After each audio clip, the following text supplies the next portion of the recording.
Okay, this is Houston at night. So the response we got from The previous video one. we took the other night was big oil is what makes this town go.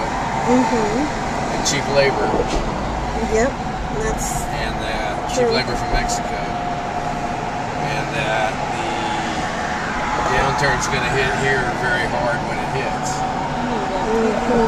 And it may, but certainly we don't see it here yet.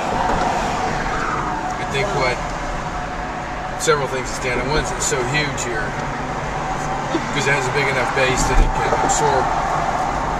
If one particular sector gets hit pretty hard, it can survive. And the economy is so diversified. The other thing I didn't mention too much the other night is it's very business friendly.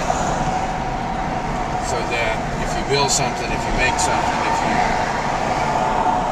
the restrictions are a lot less here than say in California or New York. So that's pretty attractive. Another reason it's doing relatively well here is there's lots of skilled labor, not only professional labor, but skilled trade labor. So they can make about anything here. And they have plenty of workers to do it. Another point that I didn't dwell on too much was the fact that it's international, so you have lots of foreign companies. right. That's true. You have the Latino Hispanic population is twice as big as the African American population. There's a very large Vietnamese population here too. And so you get all kinds of ethnicities here. And it's a mix.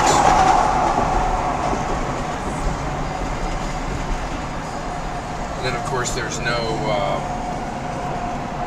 state income tax. So that's a plus, but on the other hand, some of the taxes, like property taxes, are high, fairly high. Some of the trade-offs are it's not a very pretty city, and that there's not a lot of trees, parks. It's kind of it's America. You build and you build where it is, and then you build some more. So there's not a lot of. It doesn't seem like a lot of long-term planning, except for maybe a place like Sugar Land, which is kind of an enclave. And it's built on the freeway system, the highway. You have to drive.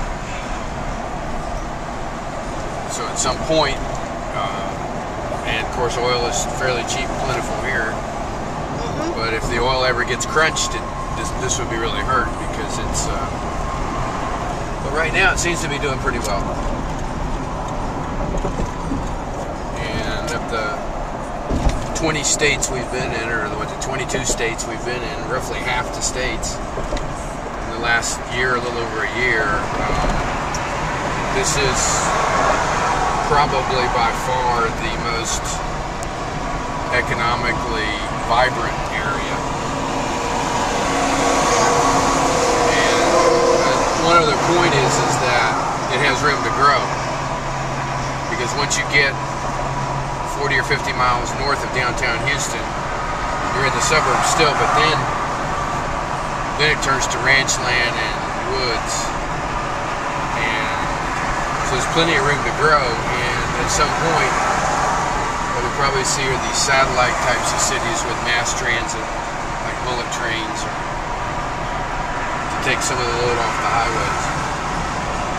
And there's trade-offs always, but it's not to say there's not negatives here, but there's a lot of positives here as well as negatives. It seems that everything in Houston's a little more extreme than about anywhere else.